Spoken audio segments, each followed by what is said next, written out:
Hello and welcome to PDF for Exams YouTube channel, and today is day 3. In this video we are going to learn about Directive Principle of State Policies, which we also call it DPSP, and our fundamental duties. So this comes under part 4 of our Indian Constitution. In previous video we have learned about part 3 of our Indian Constitution, that was fundamental rights. So generally a question arises whether this DPSP or Directive Principle of State Policies is a kind of fundamental right. The answer for this yes, but the difference between fundamental right and this DPSP is that Directive Principle of State Policy are not justiciable. That means if you're not getting these rights, you can't go to court and challenge them. The another difference between these two concepts or these two part of the Constitution is that fundamental rights are negative in nature, whereas DPSP are in positive in nature. How negative and positive? Let's see. So as we have studied that fundamental rights are given to citizen of a country and some rights are also given to non-citizen of country. So they are given to citizen against the state. What is state? It has been defined in Article 12. Over here also we'll see the definition of state later, but that was negative in nature as it abided the state to not to those part, so that fundamental right of any individual or citizen is to be protected. Whereas this Directive Principle of State Policy, what is difference over here? It gives instruction to state to follow these DPSP to form any law. Whenever any law has been or whenever any law will be formed, the state has to follow these Directive Principle of State Policies so that the welfare of society and citizen are not threatened. So let's see what is this DPSP. So this is enumerated in part 4 as I've already told, and the articles which are being covered in this DPSP are Article 36 to Article 51. These are the number of articles which are being covered in DPSP. And as I've told you in the starting of the video, on day 1 we saw that several parts of our constitution, of our Indian Constitution, has been taken from other constitution of different countries. So here this DPSP has been taken from Irish Constitution of 1937, which has been or which was inspired or copied from Spanish Constitution. That means originally this DPSP belonged to a Spanish Constitution, but we have taken from Irish Constitution. So starting with features of directive principles, we'll start with feature. That means what are the features of this DPSP. So here, as I told in beginning, that Directive Principle of State Policy denotes that the state should keep in mind or they have to follow these DPSP while making any law. Here it's mentioned over here, denotes that state should keep in mind while formulating policies and enacting law.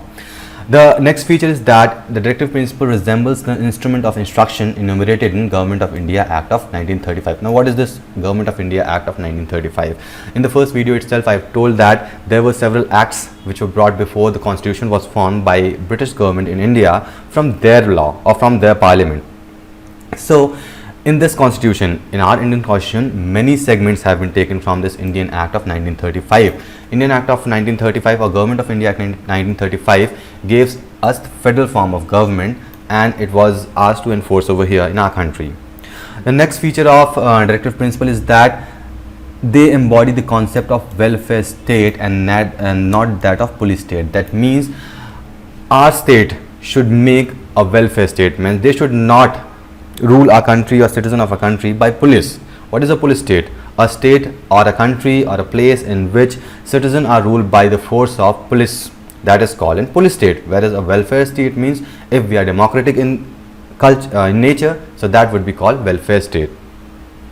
The next feature is that it is not justiciable. As I've told in beginning that if you're not getting these right, you can't go to court and challenge that I am not getting this right. Now we'll see the categorization of DPSP. The articles 36 to 51, these articles have been categorized in three categories, broadly in 3 categories, and that too they have been categorized under some principle. Those principles are socialist principle, the other is Gandhian principle, and the third is liberal intellectuals. Now to understand these articles, the articles are mentioned under these principles. So if we know the core of this principle, or if we understand what this principle state, we'll easily define or get to know what these articles states and what they are meant for. So starting with socialist principle. So to understand this socialist, we need to know what is socialistic or socialism. So socialism is not a single dimension concept. It is in political, social as well as economic philosophy. Now, if we understand its socialistic nature or socialism in context to society or sociology, we'll see that or it means dividing of mode of production amongst all the worker. Let's take an example. Let us consider any industry. Let's take an example of automobile industry, mobile industry, or any kind of industry you want. So in that industry, if 100 workers are working, so according to this socialist approach, or according to this socialism, these 100 workers will own the company, they will work in the company, and they'll get profit divided among themselves equally. But actually what happens, actually we have capitalism everywhere. Capitalism is practiced everywhere after industrial revolution, but the socialist principle is different from this capitalist. Now in this context, in context of our constitution, it is in political and economic philosophy. How it is political and economic philosophy? Political means where politics is involved. Politics means a state comes in between. So here the resources or any companies or anything in the country will be owned by state. What is the state? State means the government, and they will take care of these resources and distribute the resources equally among the citizens without any kind of discrimination. So this is what we know as, or what is called as, socialist principle. The next is Gandhian principle. What is now Gandhian principle? We know who is Mahatma Gandhi, or who was Mahatma Gandhi, since he is no more. So Mahatma Gandhi is also called as nation of father. So what were his thoughts?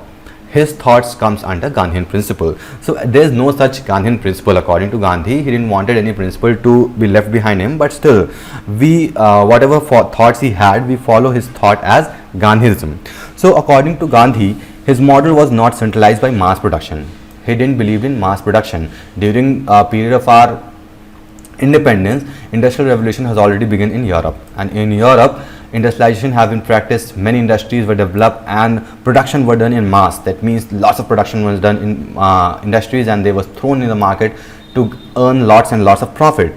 But whereas Gandhi, he was not concerned with this mass production. He was more concerned about production by masses.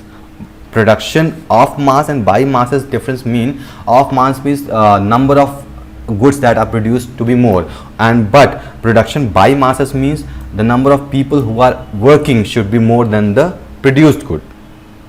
So this is what was the philosophy of Gandhi. He wanted policy that would help to build agriculture and productivities of good essential through a network of cottage industry. So this is what is called as Gandhian principle. The next is liberal intellectual. Who are liberals? We know this very well. Who have separate thought. That means whatever is going on, they generally follow the mid path. So if we take simple example of liberalism or liberal intellectual, we can take a simple example of intercaste marriage. So generally what happen, if you are Hindu religion, if you are in Hindu religion, or I don't know about other religion much, but in Hindu religion, if you do intercaste marriages, that is prohibited in society. Whereas if you are liberal, you don't have any effect of that. It would be okay for you. So you would be a liberal or a liberal intellectual. So let's see which articles are divided under which principle. So article 38, 39, 39A, 41, 42, 43, 43A, 47, first part over here, first part is mentioned. These comes under socialist principle, whereas article 40, 43, 46, 47, 48 comes under Gandhian principle, and in liberal intellectual the article 44, 45, 48, 49, 50 and 51 comes. So let's see each article individually and we'll see what each article states over here. So starting with article 36, the very first article of part 4 of DPSP is article 36. Let's see what it says.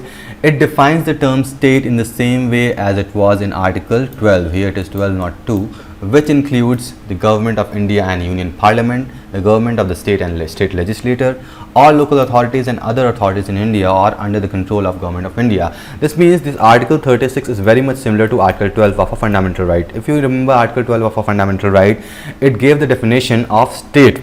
See, state could be anything. If you consider politics, you can consider the government, the central government or state government to be states. But over here you can see it is clearly mentioned that all local authorities and other authorities which are under the control of government of India also comes under states. That's why definition of states was very necessary, and it is given in fundamental rights as well as in DPSP. Now moving to the next articles, which is article 37, and what it states. In the beginning of the video I have told that these DPSPs are not justiciable. That means you can't challenge these rights in the court, and this is stated by article 37. This declares the importance of DPSP. It states that Though DPSP are not justiciable, yet they shall be considered fundamental in governance of country, and it shall be duty of the state. Whose duty? The duty should be of state to include these directive in the policies. That means any policies, or if government is going to make any policies or they are going to enact any law, they should take care of these principle or these policies of state. So this is what comes under Article 37. Now moving to next article, that is Article 38. Let's see what Article 38 states. So Article 38 directs states to create a social order for promotion of welfare of people. That means government has to create social order. It should not work just for its profit, It means the government should not just work for its profit. Generally what happens in any monarchy country or any industrialist country, or you can say the organization or any company, they generally work for themselves. They don't care for people, how people are living their life, they are suffering or they are enjoying. It is not cared by state. They just want the profit. But in DPSP and in our constitution under Article 38, it is clearly mentioned that the state has to create social order and work for promotion of welfare of people. And how does it do?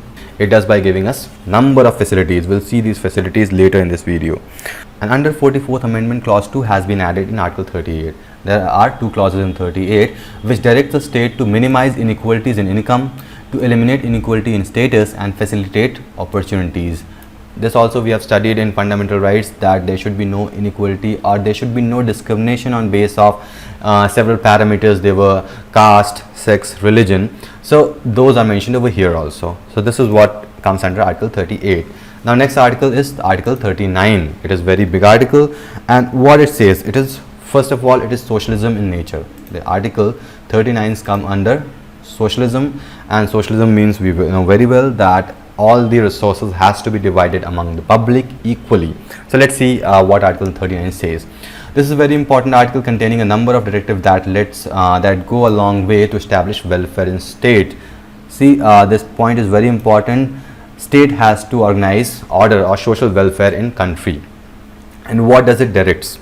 It directs state to secure these many things. First is adequate mean of livelihood for all citizens. That means citizens should live their life peacefully with working. I'm not saying that they don't need to work. Government will ask you to just sit at home and they'll provide you all kind of benefit, economic benefit and whatever benefit. No, they will create a system so that you have opportunities to live your life in a good manner. Next is control of ownership of material resources of community to be distributed in such a manner that it serve a common good. Now, as we have seen that generally what happens under capitalism, there are people who are getting richer day by day, and there are segment of people who are getting poorer day by day. So this is part of state. State has to manage this, that there should be no monopoly in sources or in terms of economy. If people, we have three classes in a country, one is upper class, other is middle class, and one is poorer class. This upper class has much amount of money, that is the most amount of money is held by this upper class, whereas the less amount of money is held by this poor class or the lower class. So this is state's problem, or state has to manage these things. Next is, and how does the state manage? Yes, state manage this thing by introducing tax rates over here. As we know, there are several tax slabs. If you are earning certain amount of money, you will pay some tax. If you are earning little more money, you will pay more tax. Similarly, it goes on. It increases. It is directly proportional to the income you earn. The next is, operation of the economic system does not result in concentration of wealth and mean of production. Here it is same that the wealth should not be monopoly. That means it should not be owned by a few people. It should be distributed equally. And this material resources, I forgot to define over here. This material resources means all the resources, whether it is natural resources, it is private owned resources or public resources. Every resources comes under material resources. The next is equal pay and equal work for both men and women. Here you can see men and women are clearly mentioned over here. That means there should be no discrimination. Whatever men is getting payment for particular work, for same same work, same payment should be given to women. This comes under Article 39. Next is health and strength of workers and children are not abused and citizens are not forced to economic necessity to enter the vocation unsuited to the age and strength. It means the state should not force anyone to work out of the capacity to just get the economic benefit. That means if you are a child, that means there is a child who can, or there is an adult who can just pick up a load of 10 kgs and state is saying go and pick up 20 kgs. So this is violating his right, Article 39. This is violating his right and state cannot do that. So this is explained in article this part. Children are given opportunities and facilities to develop in healthy manner, and childhood and youth are protected against exploitation and moral and material abandonment under Article 39, which was added by 42nd Amendment in 1976. And we have many things. We have welfare of children, we have orphanage, and these things are taken care for children so that they also grow very well, as ultimately all the children are going to be citizens of a country and they will take a very important, or they will play a very important role in growth of our country. So if we see summary of Article 39, it requires the state to ensure the adequate mean of livelihood, fair distribution of wealth, equal pay of equal work, and protection of child and labor. So this comes under Article 39. And now the next article which we are going to read is Article 39A. Let's see what this Article 39A says. Article 39A was added by 42nd Amendment 1976, and it says that state should provide equal justice and free legal aid. Now in fundamental rights also we have studied something about this equal justice and free legal aid, but there the difference between two segments over there we studied about equal free legal aid in criminal cases only. If you have committed any crime and you are being challenged in court, then you can get free legal aid from government or on behalf of government in the cases of crime. But over here it is not mentioned any criminal cases. It is given free legal aid in every cases, whether it may be civil case or it may be criminal case. You will be getting free legal aid by the government on behalf of you. Now moving to next article, Article 40. This directs the state to organize village panchayats and confer adequate power to them so that they can function and unit self-government. According to Parliament has passed 73rd Amendment of 1992, which was introduced panchayats in Part 9th of the Constitution. Now let's see here, this is also a very important article. Over here what it is saying that state should give power to this self-government so that they can function properly. It's not that village panchayat were not there earlier. It were there earlier, but now we need to empower them so that they can function properly. In our constitution, it is mentioned state government, central government, but this panchayat or self-government was not mentioned. Yeah, although Panchayati Raj was mentioned, but the self-government was not mentioned. So that it was mentioned in Article 40 so that they can be empowered, so that at ground level in villages they can act properly in management of grounds or villages, because villages are the major part of a country. So here it was stated in Article 40, and why it couldn't be a fundamental right, why this could be added in fundamental rights. So as I've stated earlier that every article given in fundamental right can be converted to a every article given in DPSP, Directive Principle State Policy, can be converted to fundamental right whenever required or whenever it seems that it has to be done. At that time it could be added to fundamental rights, but our country was not socially and economically well that this could be enforced at that time. So it was kept in DPSP, or everything kept under DPSP can be converted to rights whenever right time comes. Now the next article that we are going to study is Article 41. What does it state? Let's see. Under this article, the state is directed to provide right to work, education and public assistance subject to economic capacity. That means here this economic capacity is very important. Economic capacity means if state has economic capacity, that means if, for example, let's take an example of Atal Pension Yojana. If it is giving pensions to the retired person, and if they are out of economy or out of money, then it's not necessary that they will have to provide this yojana. Under this yojana they have to provide some money to the person who are retired, or there is a scheme of Manrega. We know that very well. Every people of a country or the people who are unemployment get work for 100 days and that they get paid under this scheme. But if state does not have money, it's not necessary that they will give money. they can delay or they may not give. This come under Article 41. The next is Article 42. What this Article 42 states? It says that the state shall make provision for securing just and human condition of work and maternity relief. And the second clause, it says that state has enacted laws such that Industrial Disputes Act, Minimum Wages Act, maternity leave, etc. That means there can be some cases when if women are pregnant and they are not giving maternity leave. For example, if they can't work for 1 year and they were only source of income in their family, so their family will not survive. So in that case, they are giving maternity leave. Some are paid and some are not paid, and many labor's law are there, so that working environment, proper working environment, and up to human capacity. If a human can work for 8 hours, so several laws has been made which define this human condition, and under that only state can ask them to work. So this comes under Article 42. Let's see the next article, that is Article number 43. This article directs the state to make efforts to secure living wages and organize cottage industries in rural areas. Again, this cottage industry, that means it comes under Gandhian principle, because Gandhi was so much in favor of villages, because he thought that villages were root of a country, and it is, we know that very well, our country is agrarian society and agriculture is a major source of economy in our country. So he said that the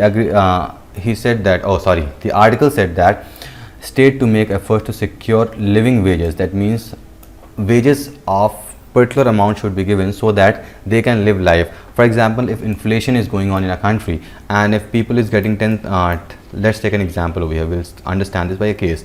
So let's consider in year 2020 someone is getting 15k per month paid as the salary, and after 10 years in 2030, if that person is being paid the same salary by state government or by private organization, but we can see the difference of 10 years. Within this 10 year, inflation will rise or there will be inflation in market, but the salary is same. So will this person be able to survive? No, he won't be able to survive. So for that, living wages should be provided to every individual. This comes under Article 43. And this is done by increasing the pay scale. We know 6 pay scale, 7 pay scale, which are being revised regularly to increase the wages of anyone who is working. Next is Article 44. What does this Article 44 states? It deals with the implementation of Uniform Civil Code for the Indian citizen throughout the India.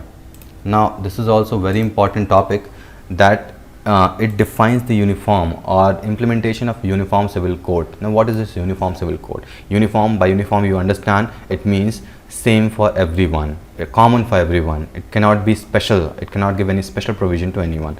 So here why it was given earlier, what happened, or it is still present, but due to some dispute, some cases are always going on. For example, recently Supreme Court gave its verdict on triple talaq. We know this case very well, and we have Hindu Marriages Act. So there are many acts based on religion. So to cover this religion, Uniform Civil Code should be made. But in our fundamental rights, it is given that you can protect your own religion. So that's why there is always conflict between this Uniform Civil Code and this religion-based codes or religion-based laws. That's why this is always being in dispute and always being in news. But ultimately, what did the Indian Constitution, or what did the founding father of Indian Constitution wanted?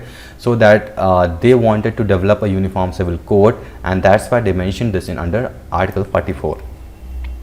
So this was everything about Article 44. Moving to next article, that is Article 45. Now let's see what Article 45 says.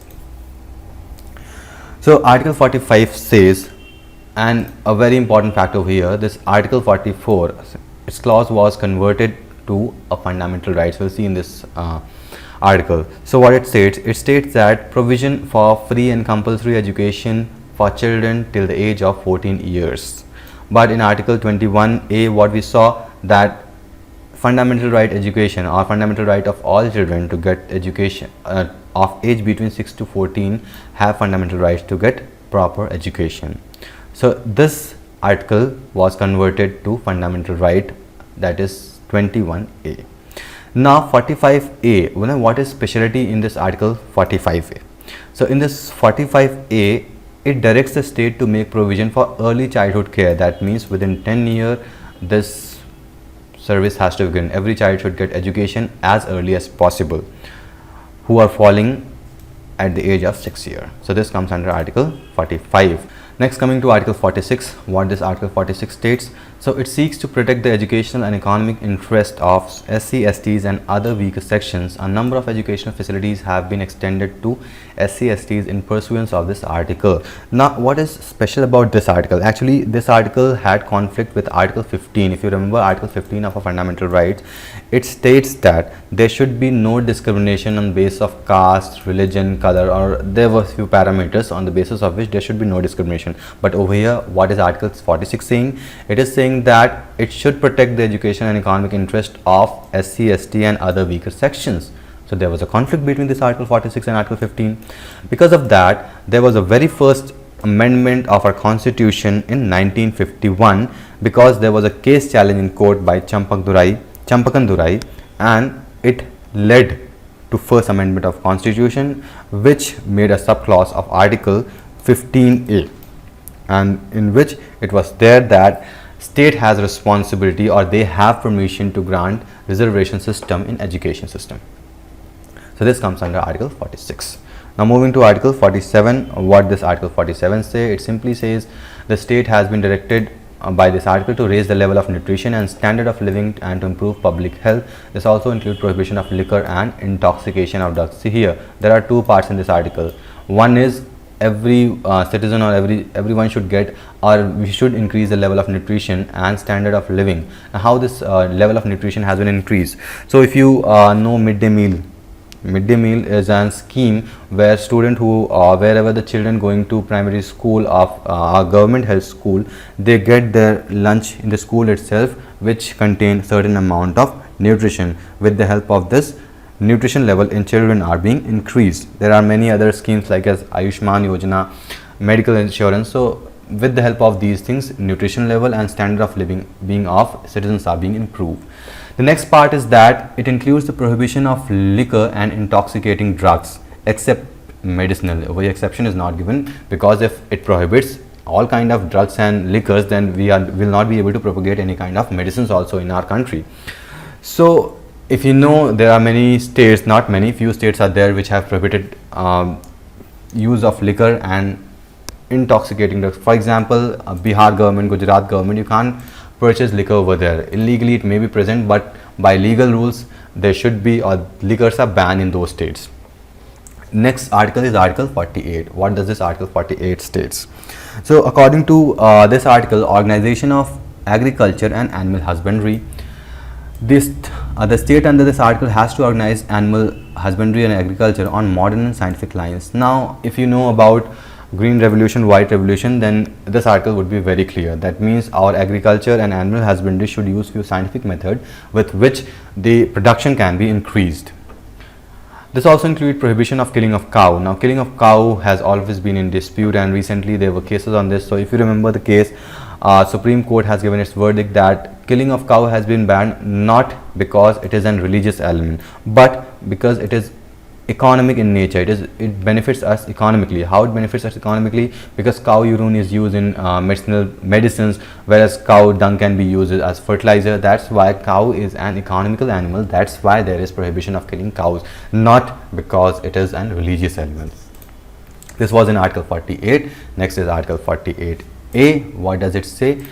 It was added by 42nd Amendment in 1976, and this article enjoins on the state of protecting and improving environment and forest and wildlife. We know that there are several Wildlife Protection Act, Forest Protection Act. So these act comes under Article 48A, which states that we should not affect our forest or environment so that all kind of species can live peacefully. So this comes under Article 48A, and there are several organizations also developed for enacting these laws like NJT, and there are many other organization. Next article is Article 49. This article obligates the state to protect monuments and places of national importance. What are these? Such as historical monuments like Lal Killa in Delhi, museums. There can be Taj Mahal in Agra. There can be a number of examples for these historical monuments. So Article 49 abides the state to protect these national monuments and how does the state does this? State provides special security to these places. They give few funds so that these monuments can be managed. Next is Article 50. What does this Article 50 says? Separation of judiciary from executive in public services of the state. Actually, what happened earlier when until 1976, if you become an IES or district magistrate, this position had the power of executive as well as judiciary. But now an IES have executive power. They too have some judiciary power also, but they are limited in certain scope. But as earlier, these scopes were expanded. They had all the judicial power as well as executive power. That's why Article 50 states that there should be separation of these two kind of power from a single person. A single person should not hold both executive as well as judiciary power.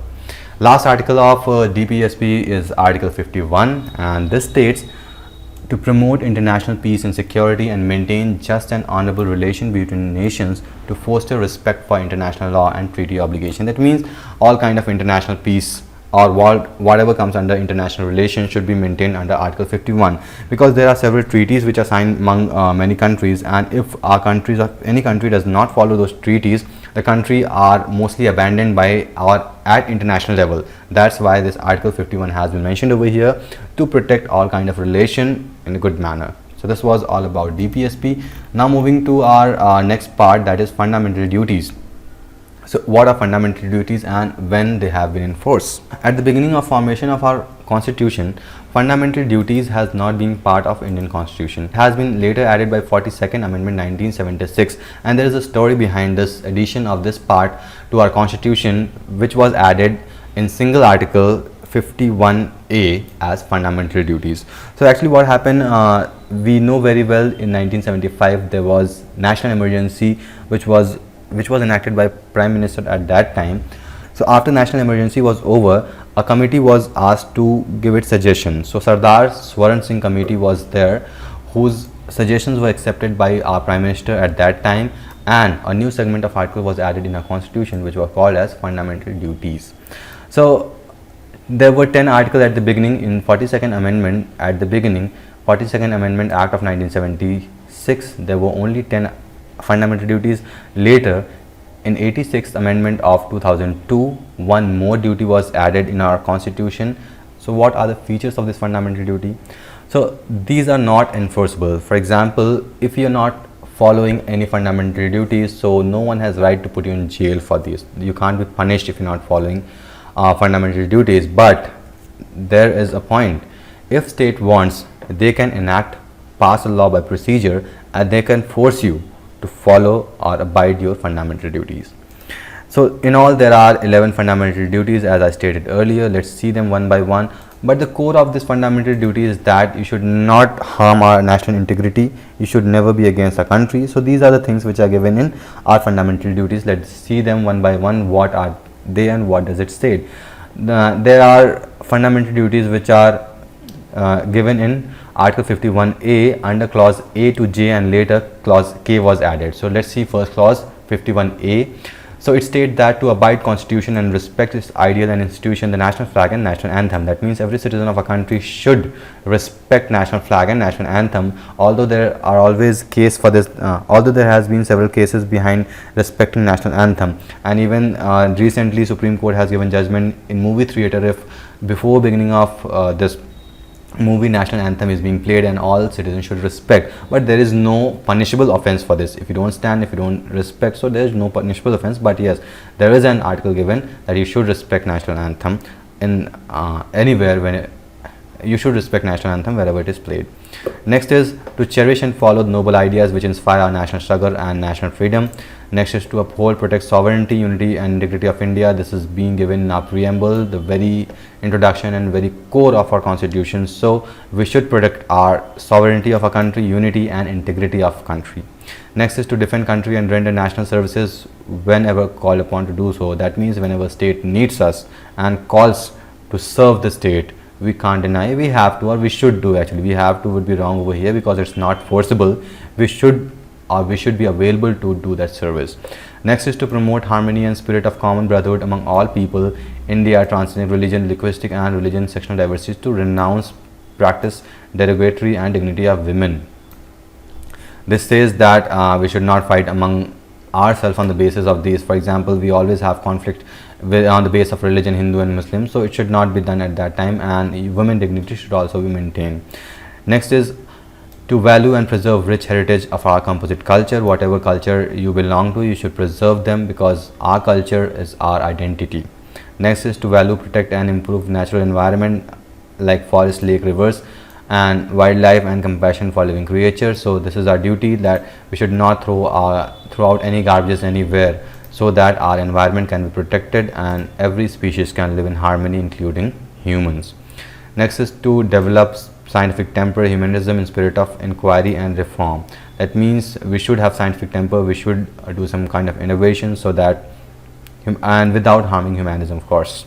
Next is safeguard public property and abjure violence. We should not act any kind of violence in society, and we should always save public property. We should not go and write names. You've often seen that whenever you go to historical monument, you see love pairs writing their name over there. I don't know why they write over their names over there, but we shouldn't do this, because this is public property and it is a symbol of national interest over here. Many people from foreign countries come to see those monuments, so these things should not be done.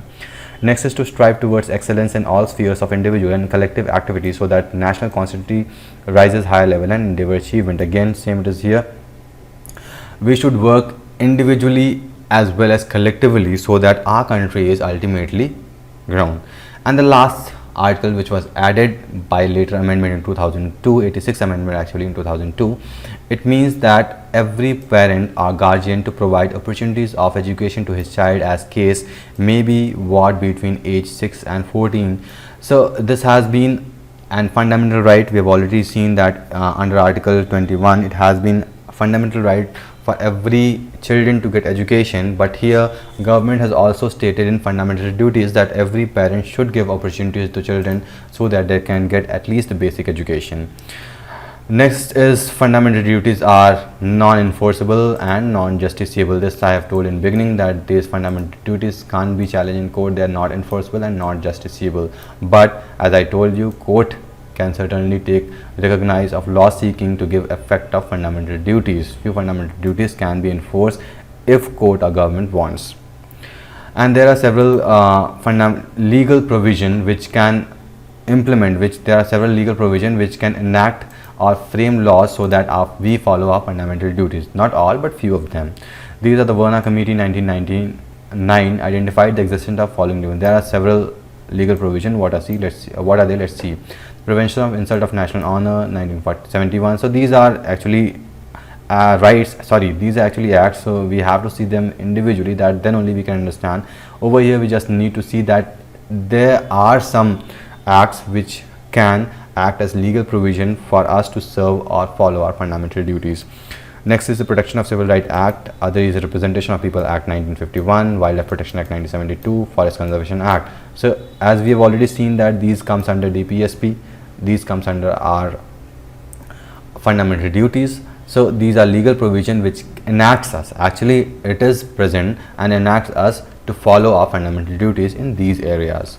So this was all about today's video, and if you want to practice questions on base of this part, the DPSP and fundamental rights, you can visit GS Core website. The link has been provided in the website itself from where I'm making video, and this video is being made on PDF examination, but these sources are taken from GS Core.